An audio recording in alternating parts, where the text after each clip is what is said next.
Champions ட்ரோஃபில இந்த உலகமே எதிர்பார்த்துக்கிட்டு இருக்க முக்கியமான ஆட்டத்தில் நம்ம இந்தியாவும் பாகிஸ்தான் அணிகளும் இப்போ மோதிக்கிட்டு வராங்க. இப்படி இருக்க சுமார் 350 ரன்கள் எடுப்பாங்களோ அப்படின்னு நம்ம இந்தியாவை பயம் பொறுத்தின பாகிஸ்தான். ஆனால் 34வது ஓவரில் நம்ம இந்திய அணி போட்ட திட்டம், அந்த திட்டத்தில் ஏமாந்து கடைசியாக பாகிஸ்தான் அணியின் 10 பேர்களுமே முட்டாள் தாண்டா அப்படின்னு எல்லாருமே சொல்கிற மாதிரியான ஒரு சம்பவத்தை தான் இன்னைக்கு நம்ம இந்திய அணிக்கு எதிராக பாகிஸ்தான் அணி அவங்க செஞ்சுருக்காங்க. அந்த வகையில் 7-8 அப்படிங்கிற மாதிரி இன்னைக்கும் 8வது ஆட்டமாக தொடர்ந்து ரோஹித் சர்மா அவர் டாஸ் இழந்ததை தொடர்ந்து பாகிஸ்தான் பிச் நல்லா இருக்கு அப்படின்னு அவங்க பேட்டிங் பண்ண ஆரம்பிச்சிட்டாங்க. ஸோ ஓப்பனர்களாக வந்த உல் ஹக் 10 ரன்லேயே அவுட் ஆயிட்டாரு. ஆனால் பாபர் அசாம் 23 ரன் வரைக்கும் நல்ல ஸ்ட்ரைக் ரேட்டில் நல்லா தான் விளையாடிட்டு இருந்தார்.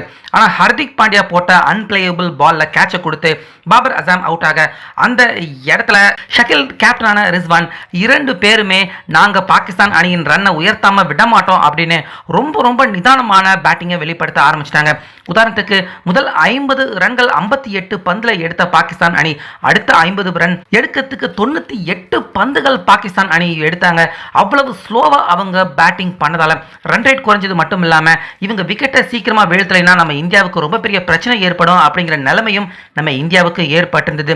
இப்படி இருக்க 25வது ஓவருக்கு அடுத்து டேக் ஆன் பண்ண இவங்க 2 பேருமே வேகமா பாகிஸ்தான் அணியின் ஸ்கோரை உயர்த்த ஆரம்பிச்சாங்க. இப்படியே போச்சுன்னா 300க்கு மேல கண்டிப்பா பாகிஸ்தான் அணி அவங்க ரன்னை நிர்ணயிப்பாங்க. அது மிகப்பெரிய பிரச்சனையை ஏற்படுத்தும் அப்படின்னு உணர்ந்த கேப்டனான ரோஹித் சர்மா பார்த்தீங்கன்னா தொடர்ந்து அக்ஷர் பட்டேல் அதுக்கப்புறமா ஜடேஜா 2 பேருக்குமே மாத்தி ஓவர்களை கொடுக்க ஆரம்பிச்சாரு. ஸோ அந்த நேரத்தில் தான் பார்த்தீங்கன்னா முந்தைய ஓவரில் ரிஸ்வான் அவருக்கு லைஃப் ஒன்று கிடைச்சிருந்தது. ஆனாலுமே திம்ரா விளையாண்ட ரிஸ்வான் அடுத்த ஓவர்லேயே அவர் அவுட் ஆனாரு.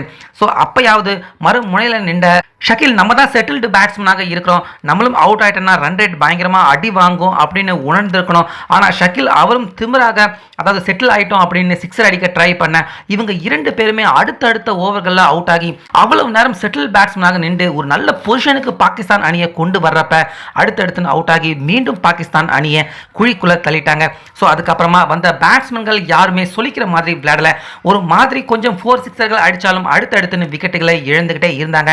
இதன் காரணமா 350 ரன் இல்லைனா 300 ரன்னாவது கண்டிப்பா பாகிஸ்தான் அணி எடுப்பாங்க அப்படின்னு பார்த்தா கடைசியா 250 ரன்னை எடுக்கிறதுக்கே ரொம்ப கஷ்டப்பட்டு தான் பாகிஸ்தான் அணி அவங்க விளையாண்டுருக்காங்க. ஸோ ஆக மொத்த பாகிஸ்தான் அணியின் பெயர்கள் எல்லாருமே முட்டாள்டா அப்படின்னு சொல்ற மாதிரி ஒரு கட்டத்தில் அணியை ஒரு நல்ல நிலைமைக்கு கொண்டு வரதுக்காக பாடுபட்டு கடைசியா கைக்கூடி வர்றப்ப எல்லாத்தையுமே நழுவ விட்ட பாகிஸ்தான் அப்படின்னு ரசிகர்கள் எல்லாருமே பாகிஸ்தானை திட்டிக்கிட்டு வராங்க.